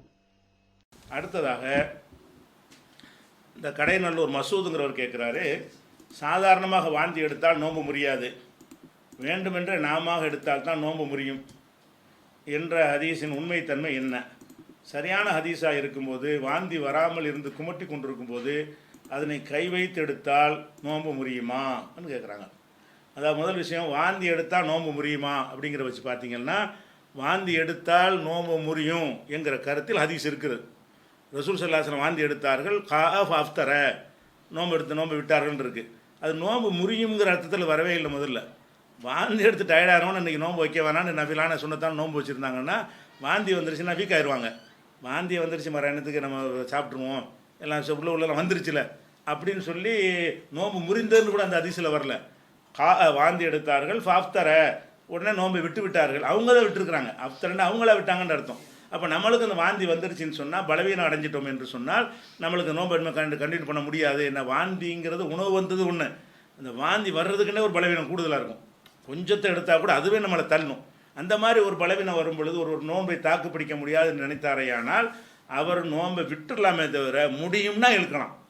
அது நோன்பு முறியவெல்லாம் செய்யாது. வாந்தி எடுத்தார்களே, இன்னொன்று அடிப்படை ஒன்று விளைக்கணும், எந்த ஒன்றுமே நம்மளை மீறி வர்றதுக்கு எந்த சட்டமே கிடையாது. வாந்தியை பற்றி நீங்கள் பேசுகிறீங்க, திண்டாலும் நோம்பு முடியாது மறதியாக. இது வெளியே வர்றது, இது வெளியே வர்றது விட்டுருங்க. ஒருத்தன் வயிறு புடைக்க சாப்பிட்றான், யாவும் இல்லை நோம்புண்டு, நோம்புங்கிற நினைவே இல்லை. அவன் பாட்டுக்கு எல்லாம் சாப்பிட்டுட்டு அப்படி ஹாயா சாஞ்சி ஆஹா நம்ம நோம்புடு அப்படி நினைப்போகுது. இப்போ என்ன செய்யணும், அவன் மரம் சாப்பிடாம எவ்வளோதான், நீ திண்டு அல்லா கொடுத்த ரிஸ்க்கு உனக்கு அப்படிங்கிறாங்க ரசூல் ஸல்லல்லாஹு அலைஹி வஸல்லம். உனக்கு அல்லாவா தந்திருக்கும் பொழுது நீ உன் நோம்பை இப்போ முறிக்க தேவையில்லைப்பா, நீ நோம்பு தான், இனிமேல் சாப்பிடாம இருந்துக்க நோம்பு முறிக்கிற வரைக்கும், மகரிப்பு வரைக்கும் தான் சட்டம். அப்படி தான் ரசூலுல்லாஹ் சொல்கிறாங்க. அல்லாஹ் அவனுக்கு உணவளித்து விட்டான், நோம்பையும் கொடுத்து உணவையும் கொடுக்குறான்ல, அப்படிங்கிற ஒரு கிஃப்ட் கொடுத்துருக்கிறான்னு அர்த்தம். மறதியை கொடுத்து அவனுக்கு ஒரு அருள் செஞ்சுருக்கிறான்னு அருளாக்குறாங்க. எப்படி மறதி தின்னுட்டான்னு கேட்கல, எப்படா நீங்க போச்சு நோம்பு வச்சுன்னு கேட்கல, அவனா செஞ்சான். மறதிங்கிறது நம்ம கண்ட்ரோலில் என்ன இருக்குது, நம்ம கண்ட்ரோலுக்கு அப்பாற்பட்ட விஷயம். அந்த மாதிரி நடந்துருச்சு. அப்போ மறதிகளை சாப்பிட்றதுங்கிற உள்ளே போகிறது அதுக்கே முடியாதுன்னா, வாந்திங்கிறது எவனாவது வந்து திட்டம் போட்டு 8 மணிக்கு வாந்தி எடுக்க வேண்டும்டா எடுப்பான். அவனுக்கு மிஞ்சிக்கிட்டு வரக்கூடிய ஒன்றுக்கு எப்படி எல்லாம் பிடிப்பான். நோம்பு வாந்தி எடுத்தாலாம் என்ன செய்யாது, நோம்பு முறியவே முடியாது. வேணும்னு எடுக்கிறவர் என்ன கேட்குறாருன்னு கேட்டால், வாந்தி எடுக்கலை ஆனால் எடுத்தால் தான் சரியாக வருங்கிற ஒரு நிலை இருக்கும். அதாவது உமட்டிக்கிட்டு வரும், எதுவுமே செய்ய முடியாது, ஒரு இரிட்டேஷனாக இருக்கும், தலைவலிக்கிற மாதிரி இருக்கும், ஒரு காரியத்தில் ஈடுபட முடியாது, அப்படியே மயக்கம் வரும், பல மாதிரி பெரிய இடைஞ்சலாக இருக்கும். அது அப்படி சில நம்ம ஒருத்தர் அனுபவிச்சிருப்போம். அந்த நிலையில் இருக்கும்போது விரலை விட்டு 2 இழுத்தா வந்துடும் இருக்குது. இப்போ நோம்பு வச்சு எடுக்கலாமா வேணும்னு, இது வேணும்னு சும்மா வேணும்னு எடுக்கலை, சும்மா வேணும்னு எடுத்தால கேட்பான், நல்லா இருக்கேன்டா வாந்தி எடுத்து நல்லா கேட்பான். அப்படி எடுக்கலை இவர். வாந்தி வந்துருச்சு, இங்கே நிற்கிது, ஏறக்குறை வந்த மாதிரி தான் அது. வாந்தி வந்து விட்டது, அது உள்ளக்கனா நீ அமுக்கல் எப்படி வந்தே தீரும். அது இங்கே வரைக்கும் வந்துருச்சுன்னு சொன்னால் அது வெளியே வந்தால் தான் அது அவன் சரியாக நார்மல் ஆகுவான். அப்படி இருக்கும்போது எடுத்தால் வருமானா, இது என்ன கூட்டம், ஒன்றுமே இதில் என்ன இல்லையா, வெளியே எடுக்கிற விஷயம் தானே. உள்ளே போகிறது, திங்காதீங்க பருகாதீங்கிற உள்ளே போகிறது. இப்போ ரத்தம் ஊற்றினா நோம்பு முறியுமா? ரத்தம் கொடுத்தா வெளியே எடுக்கிறது, ரத்தம் ஏற்றினா முறியும். அப்போ வெளியே எடுத்தல் என்பது நோம்பு முறிக்கிறதுல வராது. உள்ளே செலுத்துவது தான் என்ன செய்யும் நோம்பு முறிக்குமாங்கிற ஒரு சர்ச்சை அதில் தான் வரும். இதில் வந்து உள்ளே எடுக்கிற விஷயம் கிடையாது. உள்ளே போயிடுச்சு, ஒரு கொமட்டிக்கிட்டு இருக்குதா, எடுத்தால் எடுத்துகிட்டு போங்க. அது எடுத்தால் தான் உங்களுக்கு சரியாக வரும்னா, நமக்கு எந்த ஒரு ஆத்மாவையும் சக்திக்கு மீறி எல்லா சிரமம், அது பொது விதி, பொதுவான ரூல் சொன்னோம்ல. ஒரு அடிப்படைக்குள் 1000 விஷயங்கள் இருக்குண்டு. அந்த மாதிரி வசனத்தில் ஒரு வசனம் என்னென்னு கேட்டால், லாயு கல்லிஃபுல்லாஹு நஃப்ஸன் இல்லா உஸ்ஸாஹா, எந்த ஆத்மாவையும் அதன் சக்திக்கு மேலே எல்லாம் சிரமப்படுத்த மாட்டான். அப்போ எல்லாம் சிரமப்படுத்தாத ஒன்றை நீங்கள் சிரமப்படுத்துறீங்க. உங்களுக்கு சக்தி இல்லை, எடுத்து ஆகணுன்றா முடிஞ்சு வச்சு, உங்களுக்கு முடியலைன்னு அர்த்தம். எடுத்துகிட்டு போங்க. முறியுமானா முடியாது, விடலான்னா விட்டுடலாம். நோம்பு முடியாது. வாந்தி எடுத்தோம் நீங்கள் பார்க்குறீங்க, இவ்வளோ வந்துருச்சு, இதுக்கு பிறகு ஒன்று நேரம் பார்க்குறீங்க, அசரில் வந்தால் இழுத்துடலாம் 1 மணி நேரத்துக்கு. காலையில் வந்துருச்சுன்னா கஷ்டம். காலை நேரத்தில் அந்த வாந்தி வந்துருச்சுன்னு சொன்னால் இதுக்கு பிறகு இன்னும் 8 மணி நேரம் இருக்குது. அவ்வளோ நேரத்துக்கு பசியை தாங்க முடியுமான்னு உங்களுக்கு தோன்றினால்தான். அப்படி தோன்றினால் ரசூலுல்லாஹ் வார்த்தை விட்டுருக்காங்கல்ல, விட்டுட்டு போயிருங்க பேசாமல். ஆனால் கலா செய்யணும். நோம்பு விட்டுட்டாலும் இந்த நோம்பு என்ன செய்யணும், இன்னொரு நாளைக்கு வைக்கணும். பரிகாரம் செய்ய வேண்டியதில்லை. 60 நோம்பு அப்படிலாம் கிடையாது. குற்றத்தில் உள்ளதுக்குள்ள சாதாரண ஒரு நோம்பு விட்டதாக வந்துடும். அப்படி செஞ்சுட்டு போகலாம். அல்லது உங்களுக்கு சாயந்தரத்தில் 5 மணி 6 மணி 4 மணிக்கு 5 மணிக்கு வருது, வாந்தி வந்துருச்சு, கொஞ்சம் டயர்டாக இருந்தாலும் இன்னும் 1 மணி நேரம் தானே, இழுத்துருவோம் நினச்சி இழுத்துட்டு போங்க. அது நம்மளே சேர்ந்த ஒரு விஷயம். முறியுமானா முடியாது, முறிக்கலாமாங்கிறத கேள்வி வரலாம். ஏன்னா நம்மளை மீறி வரக்கூடிய எதுவும் முறிக்காது. இப்போ உதாரணம் இல்லறத்தில் ஈடுபட்டு விந்து வெளிப்படுச்சுன்னா நோன்பு கடமை. தூக்கத்தில் ஸ்கலிதமானா நோம்பு முறியுமா? தூங்கிட்டீங்க, எந்திரிச்சு பார்த்தா ஸ்கலிதமாக இருக்குது, அப்போ நோம்பு முடியாது. நீங்களா செஞ்சீங்க? அது நம்மளை மிஞ்சி நம்மளிடமிருந்து என்ன வெளிப்பட்டாலும் அதுக்கு என்ன வராது. கொலை செய்கிறதுக்கு எல்லாம் ஒன்றும் இல்லைங்கிறான். தவறு தானே, ஒருத்தர் அடிச்சு நீங்கள் தவறாக போய் பட்டுருச்சு, ஒரு கல்லை விட்டு எறிங்க, வண்டையில் செத்து போயிட்டான். கல்லை விட்டு எறிஞ்ச குற்றத்தை வேண்டாம்லாம் எடுப்பானே தவிர கொலை குற்றம்லாம் போடுவானா? போட மாட்டான். ஏன்னா கொலை செய்கிற நோக்கம் நமக்கு இல்லை. உலகத்தில் அப்படி தான் சட்டம். வேணும்னு செஞ்சானா அல்லது வேறு மாதிரி செஞ்சானான்னு பார்த்தா தீர்ப்பு அளிப்பாங்க. அதனால் வந்து அல்லாஹ் வந்து அதை விட விவரமாக எல்லாம் இருக்கிறவன். அதனால் நம்ம வாந்தி எடுக்கிறதுனால என்ன செய்யாது, வேணும்னு யாரும் எடுக்க மாட்டாங்க. இந்த மாதிரி தான் வேணும்னு எடுப்பாங்க. இவர் சொல்கிற மாதிரி நிலையில் உள்ளவங்க தான் என்ன செய்வாங்க, இந்த கழுத்து வரைக்கும் வந்துடும், அப்போ தொண்டைக்குடி வரைக்கும் வந்துடும். அப்போ அது மாதிரி எடுத்தால் தப்பு கிடையாது. ஏன்னா அது நமக்கு கஷ்டம் தரக்கூடாது. அல்ல லேசான மார்க் இது. இறையருளால் செங்கல்பட்டு மாவட்டம் மறைமலை நகரில் ஓர் புதிய உதயம்.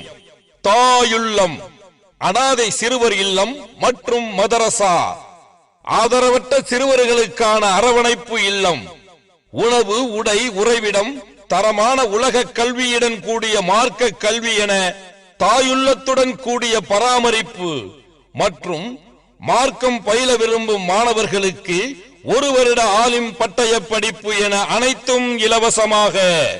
ஆதரவற்ற சிறுவர்கள் மற்றும் மாணவர்கள் சேர்க்கை துவங்கிவிட்டது. இப்போதே முந்துங்கள். தொடர்புக்கு 9789085666, 7010994520, 6380921148, 9940012064. அன்பார்ந்த சகோதர சகோதரிகளே, அஸ்ஸலாமு அலைக்கும். NTF என்னும் தேசிய தௌஹீத் கூட்டமைப்பு ஆதரவுடன் புதிதாக துவங்கப்பட்டுள்ள தாயுள்ளம் அனாதை சிறுவர் இல்லம் மற்றும் மதரசாவுக்கு உங்கள் ஜகாத் மற்றும் நன்கொடைகளை தாராளமாக வழங்கி உதவுங்கள். மரணத்திற்கு பிறகும் மகத்தான நற்கூலியான சதக்கத்துல் ஜாரியா என்னும் நிலையான தர்மத்தின் நற்பயனை அடைந்து கொள்ளுங்கள். Tawheed federation current account number 3772833567, central bank of India, Chennai main branch, IFSC code CBIN 0280876 என்ற வங்கி கணக்கில் நீங்கள் அனுப்பும் தொகை பற்றி 9789085666 அல்லது 7010994520 என்ற எண்ணுக்கு உடனுக்குடன் தெரிவித்து ரசீது பெற்றுக் கொள்ளுங்கள். அடுத்து ஒரு முக்கியமான ஒரு தகவலை இடையில உங்களுக்கு சொல்ல வேண்டியிருக்கிறது. என்ன தகவல்னு கேட்டால், இப்போ நம்ம ஏழை மக்கள், பாதிக்கப்பட்ட மக்கள், வசதியற்றவர்கள், மருத்துவ தேவை உள்ளவர்கள், இப்படிப்பட்டவர்கள்லாம் உதவி பெறுவதற்காக ஒரு ஏற்பாடு செஞ்சுக்கிட்டு இருக்கிறோம் உங்களுக்கு சொன்னோம். அது குறித்த ஒரு கூடுதல் விவரங்களை தான் உங்களுக்கு ஒரு இமேஜ் வடிவத்தில் அதை இப்போ டெமோ பண்ணி காட்டுவோம். இந்த மாதிரி விஷயங்கள்லாம் செய்கிறோம். இந்த அப்ளிகேஷனுக்காக வேண்டி யாரிடம் இந்த உதவி செய்கிறவர்கள்ட்டையோ யார்கிட்டையும் எதுவும் நம்ம வாங்குறது கிடையாது. நம்முடைய சொந்த ரிஸ்கில் தான் இந்த வேலைகள்லாம் நம்ம செஞ்சுக்கிட்டு இருக்கோம். இதுக்காக ஒன்றும் கிடையாது. அந்த இது கூட நம்ம பெற்றுக்கொள்வது இல்லை. ஒரு ஆஃபீஸை போட்டு அதுக்கெல்லாம் சில வேலையெல்லாம் செய்ய வேண்டியெல்லாம் இருக்கும். அப்படி வந்தால் கூட அது இந்த இதில் நம்ம கேட்க மாட்டோம். இந்த உதவி செய்கிறாங்க இல்லையா, இந்த தெரிந்தவர்கள் யாராவது அவங்களா வந்து உதவி செஞ்சாங்கன்னா அது வேறையே தவிர இந்த அப்ளிகேஷனுக்குள்ளே இந்த ஒரு கோரிக்கையோ எதுவும் வைக்க மாட்டோம். இதில் யாரையும் பாரபட்சமாக ஆக்க மாட்டோம். யாராக இருந்தாலும் என்ன செய்யலாம், நமக்கு எதிரிகளாக இருக்கிற முஸ்லீம் சகோதரர்களாக இருந்தாலும் சரி தான், அவங்க கூட என்ன செய்யலாம், இந்த அப்ளிகேஷனில் வந்து அவங்க கோரிக்கை வைக்கலாம். அது நம்ம பிரித்து பாரபட்சமாக பார்க்க மாட்டோம். தேவை மட்டும்தான், பாதிப்பு, தேவை, வறுமை, கஷ்டத்தை மட்டும்தான் பார்ப்போமே தவிர அப்படி இல்லை. அது ஒரு போட்டு. அன்பிற்குரிய சகோதர சகோதரிகளே, நாம் ஏற்கனவே ஒரு திட்டத்தை பற்றி உங்களுக்கு அறிவித்திருந்தோம். அதாவது சமுதாயத்தில் நலிவடைந்த பிரிவினர் தங்களுக்கு தேவையான உதவிகள் கிடைக்காமல் தடுமாறுகிற நிலையில், இன்னொரு பக்கம் செல்வந்தர்கள் நம்முடைய உதவிகள் சரியாக சென்றடைகிறதா என்று தெரியாமல் இடைத்தரகர்களிடத்திலே கொடுத்து அவர்கள் ஏமாற்றப்படுவதை எல்லாம் கருத்தில் கொண்டு இருவரையும் இணைக்கக்கூடிய உதவி பெறக்கூடிய ஒரு அப்ளிகேஷனை உருவாக்க இருப்பதாக உங்களுக்கு சொல்லியிருந்தோம். அது குறித்த விவரங்களைத்தான் இப்போ உங்களுக்கு நாங்கள் பதிவு செய்கிறோம்.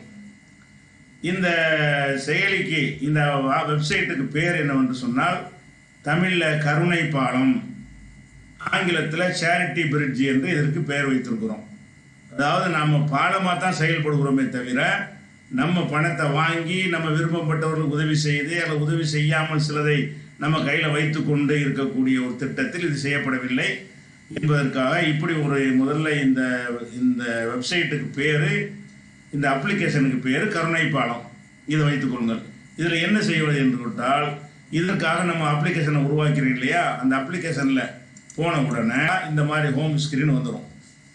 இதில் என்ன ஒன்று கேட்டு, நீங்கள் உதவி பெறக்கூடிய ஆளோ உதவி கொடுக்கக்கூடிய ஆளாக இருக்கணும். ரெண்டில் யாராவது இருப்பீங்க.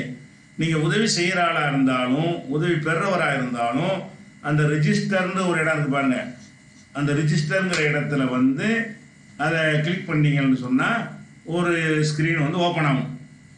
ஓப்பன் ஆன பிறகு நீங்கள் உதவி வாங்கக்கூடியவரா அல்லது உதவி செய்யக்கூடியவரா என்கிற ஒரு கேள்வியை கேட்கும். முதல்ல உள்ளது வந்து உதவி வாங்கக்கூடியவர், உதவி தேவை என்று கோரிக்கை வைக்கக்கூடியவங்க. அதை நீங்கள் கிளிக் பண்ண உடனே என்ன ஆகும்னு கேட்டால் ஒரு ஸ்க்ரீன் வந்து ஓப்பன் ஆகும். அந்த ஸ்க்ரீன் ஓப்பன் ஆகும். அந்த ஸ்க்ரீனில் வந்து உங்களுடைய மொபைல் நம்பர்னு போட்டிருக்கிற இடத்துல மொபைல் நம்பரை போடணும். இதில் வந்து நீங்கள் பதிவு செய்த பிறகு நாளைக்கு உங்களுக்கு என்னென்ன வந்திருக்குன்னு தெரிந்து கொள்வதற்காக திருப்பி வர வேண்டியிருக்கும். அப்போ நீங்கள் உள்ளே வருவதாக இருந்தால் உங்களுக்குன்னு ஒரு பாஸ்வேர்டு இருக்கணும். அதுக்காக வேண்டிய ஒரு பாஸ்வேர்டுன்னு போட்டிருக்காங்க இல்லையா, அந்த பாஸ்வேர்டில் நீங்களே ஒரு அல்ஹம்துலில்லாஹ் ஏதாவது ஒரு பாஸ்வேர்டை உண்டாக்கி வச்சுக்கிடலாம். அதில் உங்கள் பேர் அப்துல் கார்னு கூட பாஸ்வேர்டை உண்டாக்கிடலாம். பாஸ்வேர்டை உண்டாக்கின பிறகு லாகின் கொடுத்தீங்கன்னு சொன்னால் உள்ளே போயிடும். உள்ளே போன உடனே அது சில விவரங்களை கேட்கும். நீங்கள் வந்து முதல்ல உதவி பெறக்கூடியவரை கிளிக் பண்ணுறீங்க, உங்கள் மொபைல் நம்பரை கொடுக்குறீங்க, அதில் வந்து உங்கள் பாஸ்வேர்டையும் பதிவு பண்ணுறீங்க. பாஸ்வேர்டை யாபத்தில் வச்சுக்கிறணும். ஏன்னு கேட்டால் இந்த பதிவுலாம் செஞ்ச பிறகு நமக்கு எந்த அளவுக்கு உதவி வந்திருக்கு, யார் தந்திருக்கான்னு அறிந்து கரெக்டாக வந்துருச்சான்னு பார்க்க நினைத்தீர்களே, ஆனால் திரும்பி ஒருக்கா வரும் பொழுது என்ன செய்யலாம், அதை வந்து செய்யலாம். அல்லது சில ஆவணங்களை மிஸ் பண்ணியிருப்பீங்க, நான் ஆடு பண்ண விரும்புகிறேன்னு நினைக்கலாம். அப்போ நீங்கள் லாகின் பண்ணி வர வேண்டியிருக்கும். அதனால இந்த பாஸ்வேர்டை போட்டு நீங்கள் வைத்துக்கொள்ள வேண்டியது. போட்ட உடனே உங்களுக்கு இந்த மாதிரி என்னென்ன விஷயங்கள் அதில் தரணும்னு சொல்லி அதில் காலமாக இருக்கும். அதை பார்த்துட்டு பெயர்ந்து இருக்கும். அதுலேயே நீங்கள் பெயரை எழுதிட வேண்டியதுதான். தந்தை பெயர்ந்த இடத்துல தந்தை பெயர் எழுத வேண்டியதுதான். பிறந்த தேதி, வயது, கல்வி தகுதி, தொழில், ஆண்டு வருமானம், தற்காலிக முகவரி, நிரந்தர முகவரி, குடியுரிமைன்னா இந்தியன்னு போட்டுக்கோங்க, அதை போட்டுற வேண்டியது. அப்புறம் குடும்ப அட்டை எண், passport size photo, mobile, WhatsApp number, இந்த 12 விஷயங்களையும் உதவி கேட்குறாங்க இல்லையா, அவங்க வந்து பொதுவாக பயன்படுத்தணும். இது பொதுவான ஒரு விஷயம். அடுத்து என்ன வரும்னு கேட்டால், நீங்கள் வந்து எந்த உதவி கேட்குறீங்க. நீங்கள் உதவி கேட்குறது உங்களுடைய மருத்துவத்தை கேட்கலாம், அல்லது உங்கள் பிள்ளையுடைய படிப்புக்கு கேட்கலாம், அல்லது வந்து ஒரு வாழ்வாதார உதவி கேட்கலாம், ஒரு அனாதையை பராமரிக்கிறதுக்கு உதவி செய்யுங்க என்று கேட்கலாம். அந்த மாதிரி எந்த உதவி கேட்கணும்னு நினைக்கிறீங்களோ, தேவையான உதவியை தேர்ந்தெடுக்கணும்னு இருக்கு பாருங்க, அதை வந்து நீங்கள் கிளிக் பண்ண உடனே அதில் வந்து மருத்துவம்னு போட்டிங்கன்னு வைங்களேன், அதில் வந்து என்னென்ன விவரம் வேணும்னு அதில் சொல்லுவாங்க. மருத்துவம்னா கேட்டோன்னு மருத்துவத்தை பதிவு பண்ண முடியாது. மருத்துவம்னா என்ன மருத்துவம், எந்த டாக்டரு, எந்த ஆஸ்பத்திரி, என்ன சிகிச்சை, அதுக்குரிய பட்ஜெட் வந்து இவ்வளோ ரூபா ஆகுங்கிற ஒரு விவரங்களை வந்து ஒரு டாக்டரோ ஒரு மருத்துவமனையில் தானே சொல்லணும். இந்த மாதிரி அப்பதான் உங்களுக்கு உதவியும் கிடைக்கும். உதவி செய்கிறவங்க யார் சரியான முறையில் தகவல் தர்றாங்களோ அவங்களுக்கு தான் உதவி செய்வாங்க. அந்த விவரங்களை தேர்ந்தெடுத்துட்டு அதுக்கு விவரம் கொடுக்கணும். நீங்கள் முதல்ல உள்ள விவரம் அடிப்படை விவரம். நீங்கள் என்னென்ன ஒரு கல்வி உதவி கேட்டீங்கன்னு சொன்னால் என்ன படிச்சிருக்கிறீங்க, இதுக்கு அடுத்த வகுப்பு என்ன, உங்கள் மார்க் விஷயம் அதெல்லாம் கேட்பாங்க. எந்த உதவியை நீங்கள் தேர்ந்தெடுக்கிறீங்களோ அந்த உதவிக்கு போன உடனே அதில் உள்ள ஆவணங்கள்லாம் கேட்பாங்க. அதுக்கு தகுந்தவாறு அந்த ஆவணங்களை எல்லாம் நீங்கள் பதிவேற்று அதில் ஒன்று ஒன்றா வரும். நீங்கள் டிக் பண்ணுற விஷயம் தான் இருக்கும், சில இன்சர்ட் பண்ணுற விஷயங்கள் இருக்கும். அதை பண்ணின உடனே விண்ணப்பத்தை சமர்ப்பிச்சிட்டிங்கன்னு சொன்னால் உங்களுக்கு வந்து என்னவாயிரும், உள்ளே போயிடுவீங்க. உள்ளே போன உடனே இந்த மாதிரி நீங்கள் உதவி இந்த மாதிரி ஒருத்தர் கேட்டிருக்காருன்னு வைங்களேன், இவர் கேட்டிருக்காருன்னா நீங்கள் உள்ளே போய் பார்த்தீங்கன்னா நீங்கள் உங்களுக்கு தெரியும். இதில் ஒரு இன்னொரு செக்யூரிட்டி நாங்கள் வச்சுருக்கிறோம். என்னென்னு கேட்டால், நீங்கள் உதவி கேட்டு விண்ணப்பிக்கிறீங்க, இதே மாதிரி உங்களை மாதிரி 10 பேர் விண்ணப்பிச்சிருப்பாங்க. அந்த 10 பேர் உள்ளே வந்து பார்த்தாங்கன்னு சொன்னால் நீங்கள் உதவி கேட்டது அவங்களுக்கு தெரியாது, அவங்க உதவி கேட்டது உங்களுக்கு தெரியாது. உதவி கேட்டவர் வந்து அவருக்கு மட்டும்தான் அது தெரியுமே தவிர உதவி கேட்ட எந்த ஒரு நபருக்கோ அல்லது வெளியில் உள்ள யாருக்குமே இந்த ஒரு ஆள் இன்னும் உதவி கேட்டிருக்கிறாருங்கிற விவரம் வந்து டிஸ்பிளே ஆகாது, அவங்களுக்கு தெரியாது. அதே நேரத்தில் வந்து உதவி செய்கிறவர்ன்ற ஒருத்தர் வருவார் இல்லையா, அவர் ரெஜிஸ்டர் பண்ணி உள்ளே வந்தாரே ஆனால் அவருக்கு எல்லா வரும் காட்டணும். அப்போ தான் உதவி அவர் செய்வார். அப்போ மருத்துவம்னு உள்ளே போய் பார்த்தாருன்னு சொன்னால் மருத்துவத்துக்கு 100 பேரை கேட்டிருந்தீங்கன்னா 100ஐயும் அவர் பார்க்குற அளவுக்கு உங்களுடைய எல்லா விவரங்களும் உதவி செய்கிறவர்கள் பார்ப்பார்கள். அப்போ தான் உதவி செய்ய முடியும். பார்த்து உங்களுக்கு நேரடியாக உதவி செய்வதாக இருந்தால் உங்களை பற்றி அவங்க அறிந்தால் தான் உதவி செய்ய முடியும். அப்போ உதவி செய்யக்கூடியவர்களை பொறுத்த வரைக்கும் ஒரு இயக்கம் சங்கம் உதவி பற்றிங்கன்னு வைங்க, நாளைக்கு சொல்லி காட்டிட்டு போயிடுவாங்க. அந்த மாதிரி வரும். உதவி செய்கிறவங்க தானாக வந்து உதவி செய்கிறவங்க ஆசிரத்துக்காக வேண்டி மறுமை நன்மைக்காக செய்கிற காரணத்தினால அவங்களுக்கு இந்த விவரம் தெரிகிறதுனால உங்களுடைய தன்மானத்துக்கோ சொல்லி காட்டுவதற்கோ இடமே இருக்காது. ஒருவர் சங்கம் இடைத்தரகர் வழியாக வாங்கினீங்கன்னு சொன்னால் நான் தானே உனக்கு தந்தேன்னு சொல்லுவாங்க. தந்தவன் சொல்ல மாட்டான், வாங்கி தந்தவன் சொல்கிறான். இந்த உலகத்தில் பார்த்துட்டு இருக்கிறோம். அந்த நிலை வரக்கூடாதுங்கிறதுக்காக என்ன பண்ணுறோம்னு கேட்டால், உதவி கேட்டு யார் விண்ணப்பித்தாலும் உங்களை மாதிரி உதவி கேட்ட யாருக்கும் தெரியாது, அல்லது இந்த வெப்சைட்டுக்குள்ளே வராத யாருக்குமே தெரியாது, அல்லது யார் வந்து உதவி செய்கிறோம்னு சொல்லி அது வர்றாங்களோ அவங்களுக்கு மாத்திரம்தான் என்ன செய்யும் அந்த விவரம் தெரியும், பார்த்து உதவி செய்வாங்க. இது ஒரு விஷயம். அடுத்து என்னன்னு கேட்டால், அவர் உதவி கொடுக்குறவராக இருக்காருன்னு வைங்க, உதவி கொடுக்குறவராக இருந்தாருன்னு சொன்னால் அவருக்கு என்ன செய்யும், நான் உதவி கொடுக்குறவன் அப்படின்னு சொல்லுவாரா. சொன்ன உடனே அவருக்கு ஒரு ஸ்க்ரீன் வந்து டிஸ்பிளே ஆகும். அவர் சில ஆவணங்களை வைக்கணும். இந்த ரிஜிஸ்டர்னு போய் உதவிக்கு நான் உதவி செய்கிறவன் அப்படின்னு சொன்னாரே ஆனால் அவருக்கு ஒரு ஸ்க்ரீன் வந்து ஓப்பன் ஆகும். என்னது, இதே மாதிரி ஆரம்பத்தில் ஒரு மொபைல் நம்பரு, அவர் ஒரு பாஸ்வேர்டை உண்டாக்கி வச்சுக்கலாம். அந்த பாஸ்வேர்டை அவர் போட்டுற வேண்டியது, ஞாபகத்தில் வச்சுக்கிற வேண்டியது. அந்த மாதிரி பண்ணிட்டு லாகின் கொடுத்த உடனே அவர் உள்ளே வந்துடுவார். உள்ளே வந்த உடனே உள்ளே வரும்போது அவருக்கும் சில விவரங்களை கேட்போம்.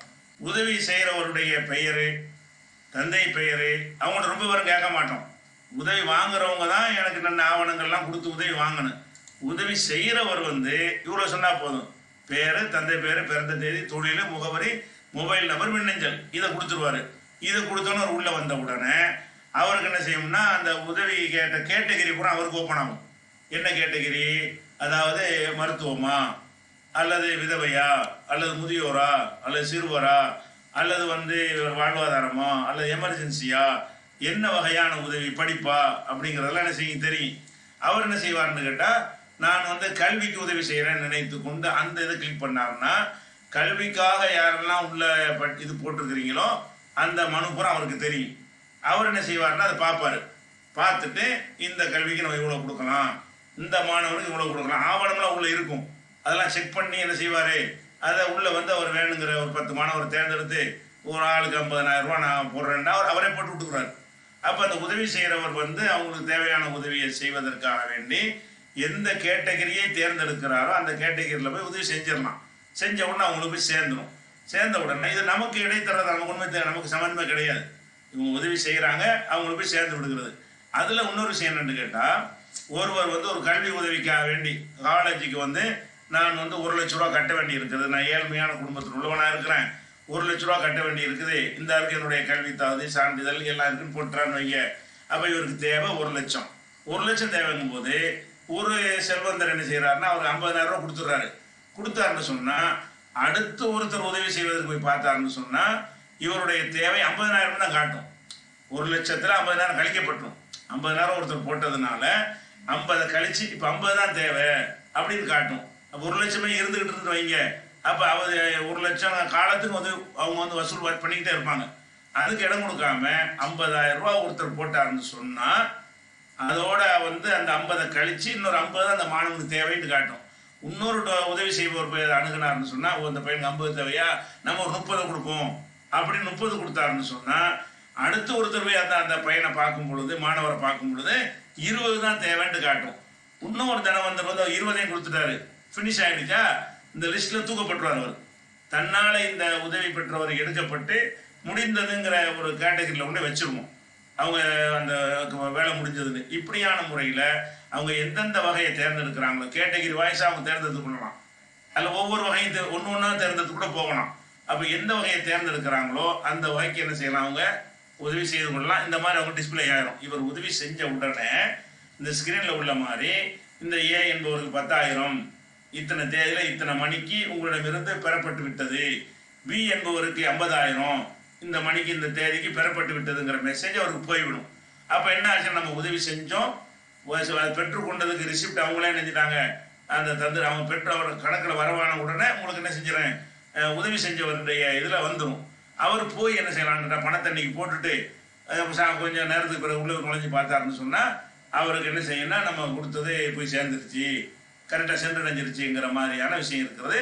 அவங்களுக்கு எஸ்எம்எஸ் மூலம் வருவதற்காக முயற்சி பண்ணிக்கிட்டு இருக்கிறோம். இந்த தகவல்கள் வந்து எஸ்எம்எஸ் மூலமாக வருவதற்கான முயற்சி செய்து கொண்டிருக்கிறோம். அப்படின்னா உங்களுக்கு பிரச்சனை இருக்காது, உங்களுக்கு வந்துடும். அது ஒரு விஷயம். அடுத்ததாக சில தனவந்தர்கள் வந்து இதுக்கெல்லாம் நுழைஞ்சி மெனக்கட்டு கிளிக் பண்ணி ஒவ்வொன்றா தேர்ந்தெடுத்து அதில் யாருக்கு செய்யலாம் அப்படிங்கிறதெல்லாம் கனெக்ட் பண்ணி செய்வதற்கு அவங்களுக்கு நேரம் இருக்காது, அதுக்கு டைம் செலவழிக்க முடியாது. அவங்க வந்து என்ன கொடுத்தமா போய் சேர்ந்துச்சான்னு போயிட்டுன்னா அந்த நேரத்தில் 1000 சம்பாதிச்சுட்டு போயிடுவாங்க. அந்த மாதிரியான தனவந்தர்கள் இருந்தார்கள் சொன்னால் இவங்களை வந்து மறைமுகமாக உதவி செய்பவருங்கிற ஒரு கேட்டகரியில் வச்சுருக்கிறோம். இவங்க என்ன செய்யலாம்னு சொன்னால் நாங்கள் கொடுத்துருக்கிற ஒரு அக்கௌண்ட், அது எங்கள் கண்ட்ரோலில் உள்ள அக்கௌண்ட் தான். எங்கள் அக்கௌண்ட்டுக்கு வந்து ஒரு 1,00,000 ரூபாயை நாங்கள் இதை போட்டிருக்கிறேன் அப்படின்னு எங்களுக்கு போட்டுவிட்டு இந்த 1,00,000 ரூபாயை மருத்துவம் சார்ந்தவர்களிலிருந்து நீங்கள் தேர்வு செய்து உரிய முறையில் வழங்குங்கள், அல்லது கல்விக்காக வழங்குங்கள், அல்லது நீங்கள் விரும்புகிற இந்த 10 கேட்டகரியில் நீங்கள் விரும்புகிறவர்களுக்கு நீங்கள் உதவுங்கள் அப்படின்னு சொல்லி அவர் எங்களுக்கு அந்த அனுப்பிட்ட தகவல் மட்டும் கொடுத்துட்டாருன்னு சொன்னால் அவர் இதை பற்றி கவலைப்பட வேண்டிய தேவையில்லை. நாங்கள் என்ன செய்வோம் என்று கேட்டால் அந்த 1,00,000 ரூபாயை அவர் என்ன வகைக்கு கொடுக்க சொன்னாரோ அந்த வகையில் போய் நாங்கள் செலக்ட் பண்ணி இதில் எது கொடுக்கலான்னு ஒரு 10 பேருக்கு நாங்கள் என்ன செய்வோம், ஆளுக்கு 10 ரூபாயோ அல்லது 2 பேருக்கு 50 ரூபாயோ, அந்த 1,00,000 ஒரு ஆளுக்கு அவசர தேவையாக இருக்கும்னா 1,00,000 கொடுத்தோடனே உடனே என்ன செய்யறோம்னா இந்த டீட்டெயில் அவருக்கு போயிடும். இது வந்து அதிகபட்சம் ஒரு 10 நாள் நாங்கள் தேர்ந்தெடுத்து ஒரு நாளில் கொடுத்துருவோம். மனிதனுக்கு மிஸ்டேக் ஆகிடுச்சுன்னா நாளைக்கு ஒரு ஃபித்தனா வரக்கூடாதுங்கிறதுக்காக வேண்டி 10 நாள் நீங்கள் இன்னைக்கு 1,00,000 ரூபா கொடுத்தீங்கன்னா 10வது நாளைக்கு உள்ள என்ன செஞ்சிடும், அது உரியவருக்கு போய் சேர்ந்துடும். சேர்ந்த விவரம் உங்களுக்கு வந்துடவும் செய்யும். அப்போ நீங்கள் என்ன செய்வீங்கன்னு கேட்டால் நம்ம 1,00,000 ரூபா கொடுத்தோம், இந்த 4 பேர் கொடுத்துட்டாங்க என்று நீங்களும் தெரிஞ்சுக்கிறவீங்க. அது போக அந்த உள்ள வந்து பார்த்து தெரிஞ்சுக்கலாம், உள்ள லாகின் பண்ணி பார்த்து இந்த 10 பேர் கொடுத்தா வந்திருக்குது அப்படின்னு சொல்லி இந்த உதவி கேட்டவர்கள் பட்டியலில் திறந்தீங்கன்னு சொன்னால் அந்த லிஸ்ட்டில் வந்துடும். ஆமாம் நம்ம தான் கொடுத்துருக்கோம், இந்த வந்திருக்குது என்று தெரிஞ்சிடும். அது போக உங்களுக்கு சந்தேகம் இருந்துச்சுன்னு சொன்னால் நீங்கள் ஃபோன் பண்ணி அதில் உள்ள ஆள்கிட்டே அப்போ அவனுக்கு வந்துச்சா, நம்ம அவனுக்கு கொடுத்தாங்களான்னு கேட்க கொஞ்சம் இதில் உறுதியாயிடுச்சு, நீங்கள் உறுதி செய்து கொள்ளலாம். இந்த மாதிரி உள்ளது வந்து இது வந்து ஒரு அதிகபட்சம் ஒரு 10 நாளைக்குள்ளே முடிஞ்சிடும். 10 நாளுக்குன்னு அதிகபட்சம் தான். முடிஞ்ச அளவுக்கு அன்றைக்கு வந்த உதவியை ஏன்னா உள்ள தேர்ந்தெடுக்கிற விஷயம் தானே, டிக் பண்ண போகுது. அன்றைக்கு உள்ளது அன்றைக்கு நாங்கள் முடிச்சிருவோம். இருந்தாலும் மனித தவறுகள் ஏற்படுவேங்கிற காரணத்துக்காக வேண்டி 10 நாளைக்கு உள்ள உங்களுடைய உதவிகள் எல்லாம் யாருக்கு எந்த வகைக்கு நீங்கள் செலவழிக்க விரும்பினீர்களோ அவங்களுக்கு நாங்களே என்ன செஞ்சிருவோம், சேர்த்து விடுவோம். சேர்த்ததை யாருக்கு சேர்த்தோம் என்பது எந்த டயத்தில் எந்த நிமிஷத்தில் அவங்களுக்கு அது கொடுக்கப்பட்டுச்சு என்ற முழு விவரம் உங்களுக்கு வந்துவிடும். அப்போ இந்த மாதிரியான ஒரு செக்யூரிட்டியோட இந்த ஒரு அப்படி அதாவது கருணை பாலம்ங்கிற இதை நம்ம செஞ்சுருக்கணும். இன்னும் சில தொழில்நுட்ப விஷயங்கள் மிச்சம் இருக்கிற காரணத்தினாலையும் நம்ம என்ன செஞ்சுருக்கோம்னு கேட்டால் இது வந்து மாதம் அதாவது 10ஆம் தேதி ஜூன் 2020 ஜூன் மாதம் 10ஆம் தேதி அன்றைக்கு தான் இந்த அப்ளிகேஷன் வந்து லான்ச் ஆகுது. அன்றைக்கு தான் நீங்கள் என்ன செய்ய முடியும், ப்ளே ஸ்டோரில் வந்து இருக்கும். கூகுள் ப்ளே ஸ்டோரில் போனீங்கன்னு சொன்னால் ஆண்ட்ராய்டில் போய் இந்த கருணை பாலம்னு தேடினீங்கன்னா அது வந்து அந்த அப்ளிகேஷன் இருக்கும். அதை நீங்கள் டவுன்லோட் பண்ணிவிட்டு இப்போ அதை வந்து ரிஜிஸ்டர் பண்ணி நீங்கள் ஒரு மெம்பர் ஆகிக்கிற வேண்டியதான். உதவி கேட்கக்கூடியவர் அப்படி இருந்தீங்கன்னா, உதவி செய்யக்கூடியவர் அப்படின்னு என்ன செய்யலாம், நீங்கள் சேர்ந்து கொள்ளலாம். அதே மாதிரி வெப்சைட்டில் பார்க்குறதா இருந்தாலும் அந்த அதே 10ஆம் தேதி என்று என்ன செய்யலாம், ஏதாவது குரோம்லையோ ஃபயர் பாக்ஸில் ஏதாவது ஒரு வெப்சைட் ஓப்பன் பண்ணி அதில் இதை கிளிக் பண்ணிங்கன்னா அந்த வெப்சைட் ஓப்பன் ஆகி போயிடும். அந்த வெப்சைட்டில் போய் என்ன செய்யலாம், நீங்கள் இதே மாதிரி அது ரெண்டுக்கும் ஒரே முறை தான், பதிவு செய்கிற விதங்கள் டீட்டெயிலாம் ஒரே விதமாக தான் இருக்கும். அப்போ அப்ளிகேஷன் வழியாக செய்கிறவங்க இல்லை கம்ப்யூட்டரில் அப்ளிகேஷன் இல்லாமல் ப்ரௌசர் வழியாக செய்யக்கூடிய வெப்சைட்டில் போய் பதிவு செய்கிறவங்கன்னு இருந்தீங்கன்னா இந்த மாதிரி வந்து நீங்கள் பதிவு செய்த உடனே உங்களுக்கு கிடைக்கும். இது வந்து அடுத்த மாதம் 10ஆம் தேதிக்கு தான் செயல் வடிவம் வருது. அதுக்கு முந்தைய நாங்கள் முடிச்சிருவோம். இருந்தாலும் இது கொஞ்சம் பரவணும். இது இன்னும் கொஞ்சம் கூடுதல் விவரங்களோட அந்த அப்ளிகேஷனையே உங்களுக்கு போட்டு காட்டி இன்னொரு வீடியோவும் என்ன செய்வோம், நாங்கள் விரிவாக போடுவோம். இது வந்து ஸ்க்ரீனாக தான் காட்டிகிட்டு இருக்கிறோம், ஒரு இமேஜ் வடிவில் தான் உங்களுக்கு காட்டுக்கிறோம். உங்களுக்கு அந்த அப்ளிகேஷனே முழு வடிவம் பெற்றிருக்கும்ல, அதை ஓப்பன் பண்ணி அது எப்படிலாம் போகுதுங்கிறத அது வீடியோ ஓட விட்டு என்ன செய்வோம், அப்படி காட்டும்போது இன்னும் கொஞ்சம் கூடுதல் தெளிவு கிடைக்கும். இப்போதைக்கு இந்த விஷயத்தை அதிகமான பேருக்கு இதில் வந்து எந்த ஒரு இயக்கம் கட்சி எதுவும் கிடையாது. உதவி வாங்குறவங்களே நம்ம என்ன செய்ய மாட்டோம், இவர் அந்த கட்சிக்காரரு இவர் இந்த கட்சிக்காரரு. இப்போ நாங்கள் நமக்குன்னு சில எதிரிகள்லாம் இதுக்கு தான் செய்கிறாங்க, நாங்கள் எங்களுக்கு என்று கொள்கை ரீதியாக பல பேர் எதிர்ப்பாளர்கள் இருப்பாங்க. இதில் அது பார்க்குறதே கிடையாது. எவ்வளோ பெரிய எதிரிகளாக நீங்கள் இருந்தாலும் சரி, நீங்கள் இதில் வரலாம். அதை வைத்து உங்கள் ஆவணங்களை வைத்து மட்டும்தான் இதில் எடுத்துக்கொள்ளப்படுமே தவிர அவங்களுடைய மதுரபு, அவங்களுடைய தரீகா, அவங்களுடைய கட்சி, அவங்களுடைய இயக்கம் எந்த ஒரு விஷயத்தையும் கருத்தில் கொள்ளவே மாட்டோம். உதவி என்பதற்கு பொது இது. அதில் வந்து நாங்கள் உங்களுக்கு உத்தரவாதம் தருகிறோம், இது எல்லா மக்களுக்கும் பயன்படக்கூடியதாக இருக்கும் இன்ஷா அல்லாஹ். அதில் எந்த விதமான ஒரு இரண்டாம் மறைமுகமான திட்டங்கள் வேலைகள் எதுவுமே இல்லை என்பதை உறுதியாக தருகிறோம். முதல் கட்டமாக இதை முடித்துக் கொடுக்குறோம். அஸ்ஸலாமு அலைக்கும். அப்போ இந்த அப்ளிகேஷனை வந்து குறை இல்லாமல் அது நிறைவாக இருக்க வேண்டும் என்பதற்காக வேண்டி அடுத்த மாதம் அந்த 10ஆம் தேதி என்பதை இலக்காக வைத்திருக்கிறோம். குறிப்பாக ஜக்காத்தை பொறுத்த வரைக்கும் ரமலானில் தான் கொடுக்கணுன்ற அவசியம் கிடையாது, கடமையானவனு கொடுத்துடலாம். ரமலான் மாதத்தில் தான தர்மங்கள் செய்வது கூடுதல் நன்மை இருக்கின்ற காரணத்திற்காக சில பேர் என்ன செய்வாங்கன்னா ரமலானுக்குள்ளே கொடுக்கணும்னு நினைப்பீங்க.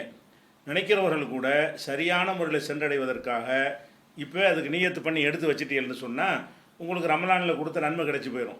இது வந்து தர்மத்துக்கு உரியது கொடுத்துட்டேன். அதனால் 10 நாள் கழிப்பு ரமலான் கழிஞ்சிடும். ரமலான் கழித்து உதவி செய்கிறோமே அப்படின்னு நினைத்து கொண்டு என்ன செய்கிறாதீங்க, முறைகேடாக கமிஷன் எடுக்கிறவங்க, அந்த மாதிரி ஊழல் பண்ணுறவங்க, அந்த மாதிரி எடுத்து கொடுத்து ஏமாந்துடாதீங்க. அதனால் உதவி செய்கிறவர்கள் வந்து எடுத்து என்ன செய்யுங்க, இது அல்லாவுக்காக நான் ஒதுக்கி வச்சுட்டீங்கன்னா உங்களுக்கு கொடுத்தாச்சுன்ற அர்த்தம். அதை வந்து அந்த நேரம் வரையில் என்ன செய்ய போகிறீங்க, உள்ளே போய் நுழைஞ்சு உதவி செஞ்சுட்டு போகலாம் இன்ஷா அல்லாஹ். இது வந்து முதல்ல இந்த இமேஜாக தான் உங்களுக்கு காட்டியிருக்கிறோம். இன்னும் கொஞ்சம் ஒரு 2 வேலை நடந்து கொண்டே இருக்கிறது. அப்டேட் ஆவாக என்ன செய்யும், உங்களுக்கு சின்ன உங்களுக்கு ஃபேஸ்புக்கில் போட்டு விட்ருவோம்.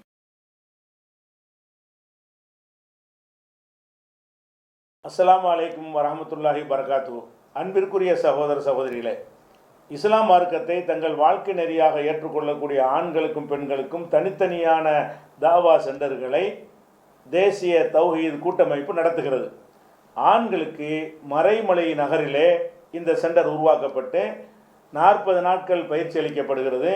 உணவு, தங்குமிடம், புத்தகங்கள், சுன்னத்து, அபிடவிட்டு, பெயர் மாற்றம் அனைத்தும் அவர்களுக்கு இலவசமாக செய்து தரப்படுகிறது.